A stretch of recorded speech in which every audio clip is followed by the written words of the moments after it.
Right guys, welcome back to another video. I'm really excited for this video because it's to do with marketing and that's very close to my heart. Now this video, I'm going to be explaining the $29 service that generates millions for Medspa owners in 2026.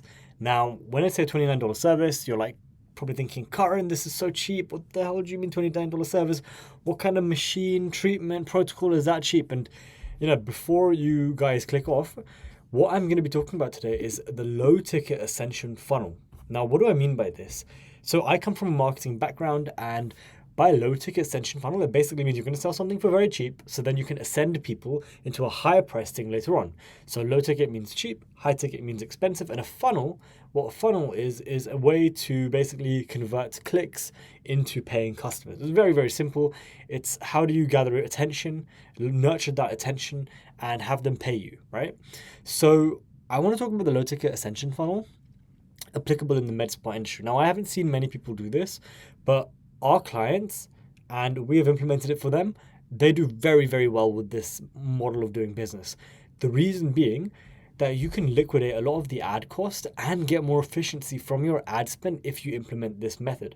Now, what does this look like? It means selling something on the front end, which is very, very cheap to get people in the door for consults, and basically send them up onto higher packages. So I'm not actually going to tell you guys what our low ticket is and what our offer is, but what I can tell you is that it leads to consults, okay? So use your imagination. What could a $29 thing really be? But this is how it works, and this is why it's so damn effective. Now, the first thing it is successful in doing is lowering the overall cost of acquisition. Now, I can run you through our actual metrics of what that looks like. So if you look on the left-hand side here, this is the low ticket, okay? Now, for the low ticket, I can just briefly run you through it. Imagine you spend $1,000. Now, you can get 20 units sold, and therefore your CAC, or cost of acquisition, of the low ticket is $50, right? Bear with me here, this math is really not that hard. Now, if your average order value of the low ticket is $29, therefore your net price of every consultation is $21. So therefore, to get someone in front of you, you're paying 21 bucks, right? To Meta, net. Now, imagine that your closing percentage is 40% on a $1,500 plan. So that's average order value in clinic, AOV, average order value, right? Therefore, your revenue on the back end would be $12,000, and therefore your net cost of acquisition, cost to acquire a customer for a $1,500 plan is $53, or a 28.6 ROAS. So what that means is, you put $1 in the machine and you get out 28 bloody dollars. It's ridiculous, right? Now, this is the way that the low ticket funnel works. And these metrics are probably like blowing your mind right now, because if you compare them to the average way of doing it, and truth be told, we still do this way as well for clients, this is what that looks like. So you spend 1,000. Now, because you're doing something where you're just selling the actual treatment for like 300 bucks, your cost of acquisition goes higher, because instead of selling something really cheap, you're selling something expensive and you're getting them to commit to a treatment without them actually knowing, liking, and trust you, right? So therefore, because your CAC is higher, your units sold a month or across the $1,000 is only 12.5, right? Now, imagine we sold 25% of those people onto a $1,600 treatment plan. So the reason it's 25% is because these are upsells, right?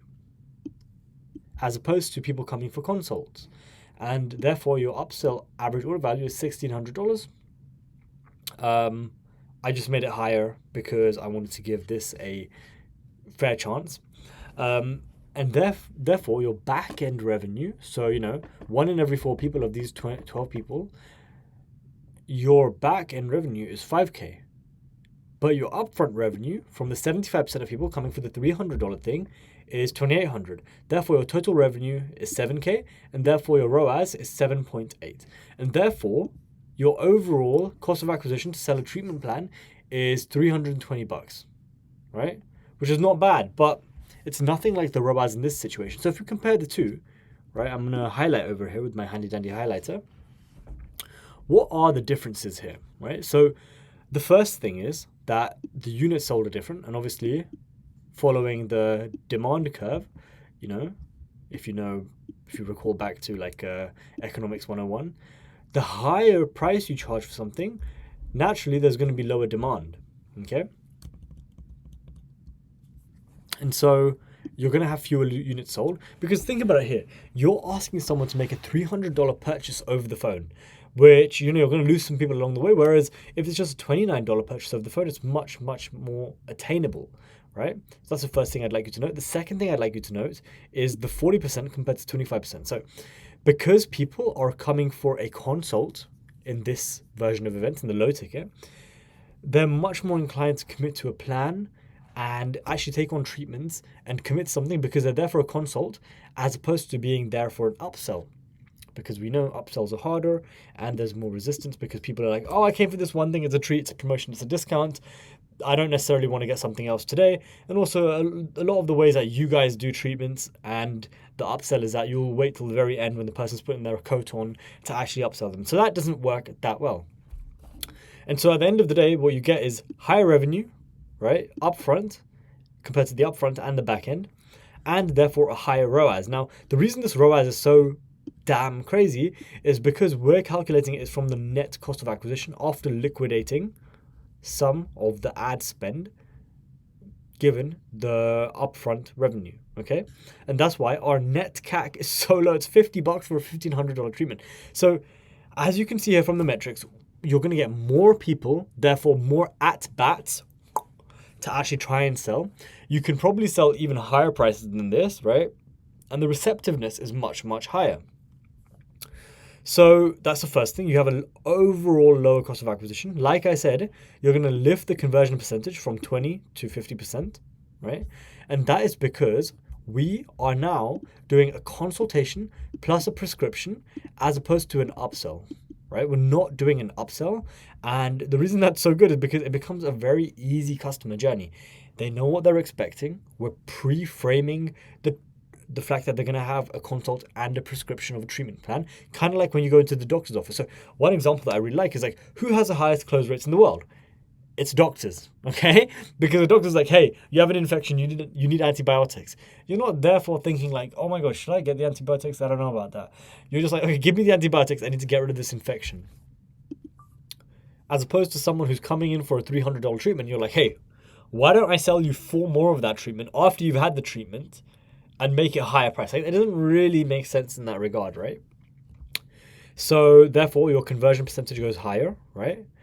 It's also less operationally complex, okay? Because if you really think about it, all you need is one full-time salesperson to just sit there and do consults the whole day and recommend treatment plans, as opposed to the other way where, you know, you might need multiple people to do the treatment, you know, you might need more people to actually sell, and it gets much more complicated. You're doing a variety of treatments as well. Instead, in this case, you can run generic low ticket and then customize whatever plan the person is actually going to hop onto based on their concerns. Next, there is a simpler sales process. So in this case, you know, how a lot of clinics do it is they use a front desk to upsell. But in this case, you don't need the front desk to upsell. It's one person almost end to end. One person can sit there and just do consults and recommend different plans and fill out the rest of the clinic. Right? And then finally, it improves customer retention automatically, right? Because if you see here, you know, we have like a 75% drop off of people who don't come back after their initial treatment. But in this case, 40 to 50% of people commit to a longer term treatment plan. And therefore, we are aligning what we want with the best outcome for them. The best outcome for their skin means multiple sessions. Therefore, we're aligning what we want, which is, you know, package sales and treatment plan sales, with what they need. Now, I love the low ticket, but there are some issues with it. And some of the reasons why it might not work is because it's very hard to advertise for and figure out what the offer is. So we spent thousands and thousands of pounds trying to figure out what our low ticket would be. And when we cracked it, it actually self-liquidated, meaning that when someone came in, there was no net CAC. All it would do is cost the person's time to actually do the consult. But we were seeing really high uptake percentages, around the 40% mark of people hopping onto plans, which is incredible.